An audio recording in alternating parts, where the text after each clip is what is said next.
Good morning students. आज हम class 10th में पीरियोडिक क्लासिफिकेशन ऑफ एलिमेंट्स के चैप्टर को स्टार्ट करेंगे, ठीक है। और इसमें सबसे पहले हम पीरियोडिक टेबल्स की कुछ हिस्ट्री के बारे में जानेंगे कि कैसे कहाँ से स्टार्ट हुआ पीरियोडिक क्लासिफिकेशन एलिमेंट्स का, ठीक है। तो सबसे पहले हम हेडिंग देंगे हिस्ट्री ऑफ पीरियोडिक टेबल, ठीक है ना।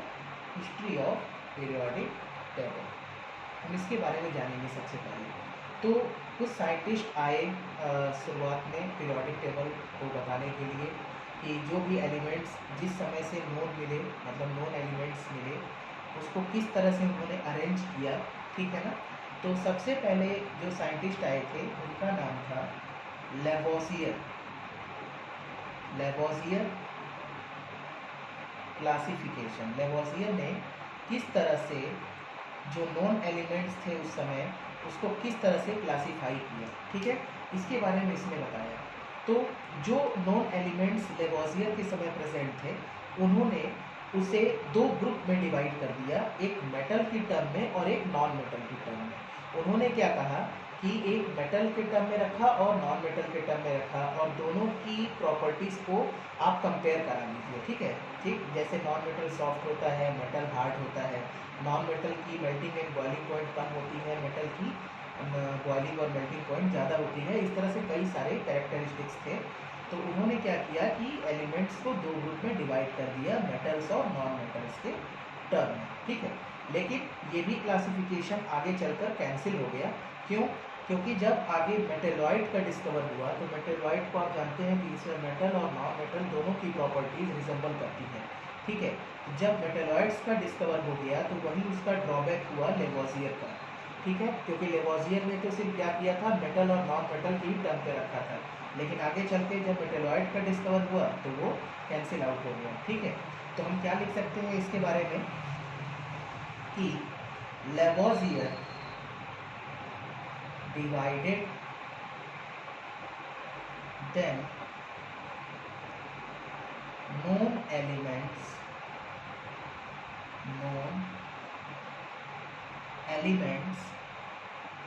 into two groups, ठीक है ना, into two groups, metals and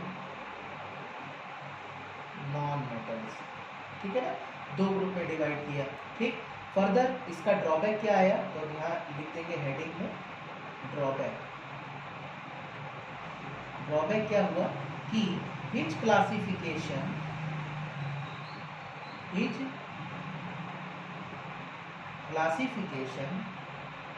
was rejected after the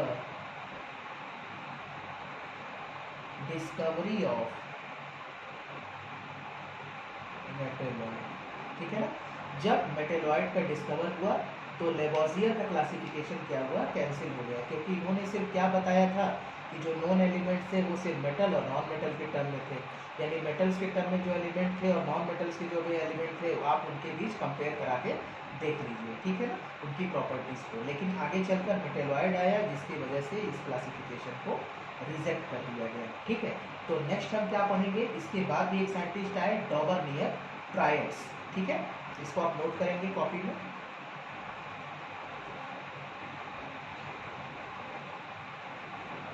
next हमारे साइंटिस्ट थे सेकंड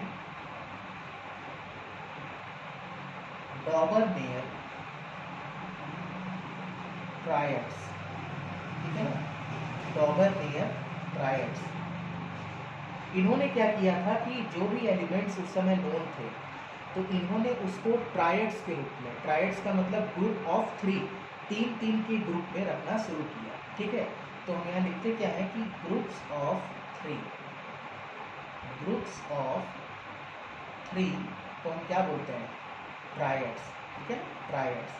उन्होंने तीन तीन के ग्रुप में एलिमेंट को रखना शुरू किया। जैसे फर्दर कुछ एग्जाम्पल हम देखें एग्जाम्पल हम देखते हैं, जैसे मान लीजिए लिथियम, सोडियम, पोटेशियम, मतलब उन्होंने क्या किया, increasing order of atomic mass पर रखना शुरू किया और तीन तीन का ग्रुप बनाना शुरू किया। और उन्होंने कहा क्या कि लिथियम का एटॉमिक मास है 7, सोडियम का कितना होता है 23 और पोटेशियम कितना हुआ 39। तो उन्होंने कहा कि फर्स्ट एलिमेंट और थर्ड एलिमेंट, ठीक है ना, इन दोनों का जो एवरेज होगा यानी जो मीन होगा वो सेकंड का मीन होगा, ठीक है ना, सेकंड का एटॉमिक मास होगा।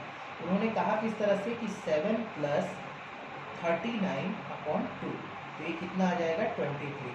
तो इस तरह से हमें सोडियम का एटॉमिक मास मालूम चल गया, ठीक है। उसी तरह से जैसे उन्होंने क्या कहा कि मान लीजिए कुछ और एग्जाम्पल लिया, जैसे क्लोरीन, ब्रोमीन, आयोडीन, ठीक है ना। क्लोरीन का कितना होता है 35.5, ब्रोमीन का कितना होता है 80, आयोडीन का कितना होता है 127।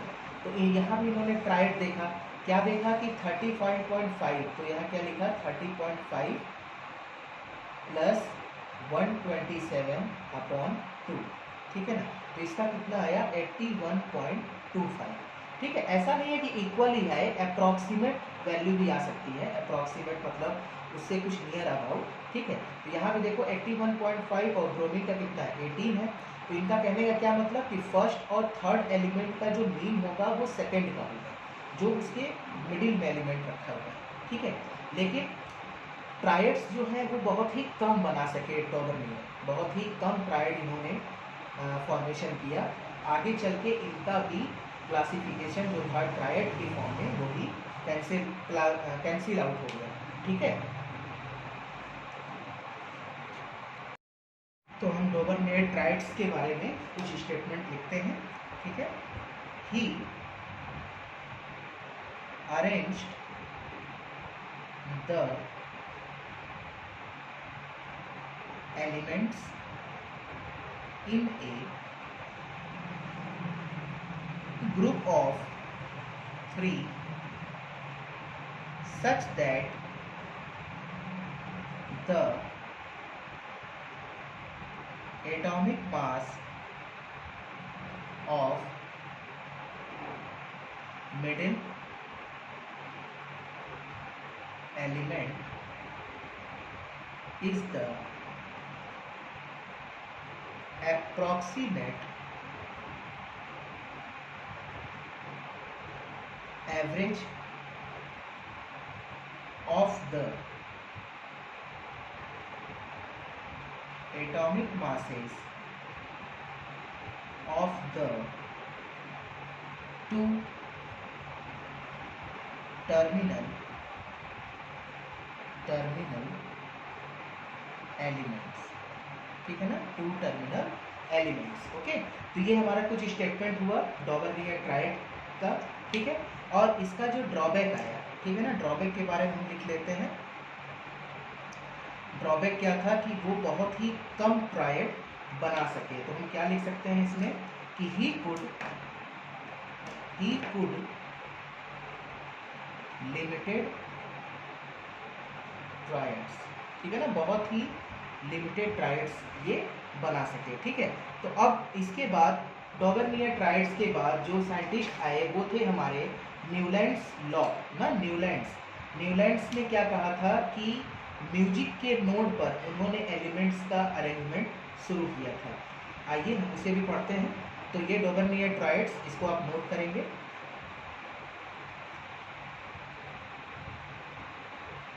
ठीक है। जो थर्ड क्लासिफिकेशन था वो था third Newland law of octaves, ठीक है, न्यूलैंड लॉ ऑफ ऑक्टेव्स। इन्होंने क्या कहा था कि न्यूलैंड को म्यूजिक से बहुत ही ज़्यादा लगाव था।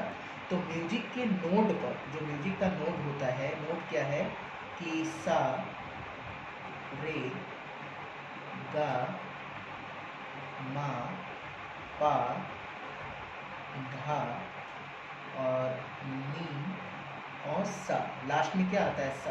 यानी उन्होंने क्या कहा कि जो लास्ट का 8th एलिमेंट है, ठीक है ना, वो फर्स्ट एलिमेंट की प्रॉपर्टी से रिजेंबल करेगा, ठीक है। तो हर eighth properties, every eighth elements जो प्रॉपर्टीज अपनी शो करेगा फर्स्ट एलिमेंट से, ठीक है। लेकिन ये बहुत ही कम हो पाया, ठीक है। तो उन्होंने कैसे कहा कि पहले तो एलिमेंट्स का अरेंजमेंट किया, lithium, beryllium, boron, carbon, nitrogen, oxygen, fluorine. उस समय इनर्ट गैस का डिस्कवर नहीं हुआ था। तो इसके बाद क्या आएगा, sodium, magnesium, aluminium, silicon, phosphorus, sulphur, chlorine, potassium, calcium, ठीक है ना। क्लोरीन के बाद आर्गन आता है, लेकिन वो भी इनर्ट गैस है ना, इनर्ट एलिमेंट है, ठीक है। तो जब डिस्कवर नहीं हुआ था तो पोटेशियम, कैल्शियम, तो कैल्शियम तक ही वो ये न्यूलैंड लॉ एप्लीकेबल हो सका, क्योंकि कैल्शियम के बाद आता है स्कैंडियम। स्कैंडियम का एटॉमिक नंबर 21, ठीक है ना। तो स्कैंडियम 21 तक ये न्यूलैंड लॉ एप्लीकेबल नहीं था, ये सिर्फ कैल्शियम ही था। क्यों? क्योंकि हमने पढ़ा था कि जो इलेक्ट्रॉन का अरेंजमेंट हम शेल के टर्म पर करते हैं, तो इस तरह से करते हैं 2 8 8 18 18 ना, यानी first period, second period, third period, fourth period, इस तरह से बढ़ते हैं। तो थर्ड पीरियड तक तो 8 एलिमेंट्स आपस में डिफरेंस क्रिएट करते हैं, लेकिन अब थर्ड के बाद ये फोर्थ आ जा रहा है, यानी 18 एलिमेंट्स के बाद फिर से वो अपनी प्रॉपर्टी दोबारा रिपीट करेगा। लेकिन ऐसा न्यूलैंड ने कहा नहीं था। न्यूलैंड ने क्या कहा था कि एवरी 8th एलिमेंट अपनी प्रॉपर्टी शो करेगा फर्स्ट एलिमेंट से, ठीक है। तो इनका ड्रॉबैक क्या हो गया कि he could arrange elements calcium only, सिर्फ वो क्या कह सके, कैल्शियम तक ही न्यूलैंड लॉ एप्लीकेबल हो सका। तो इसके बारे में हम कुछ स्टेटमेंट लिखेंगे। स्टेटमेंट क्या कहता है आपका कि according to Newland, if elements are arranged in increasing order of their atomic mass, then every 8th element has properties similar to the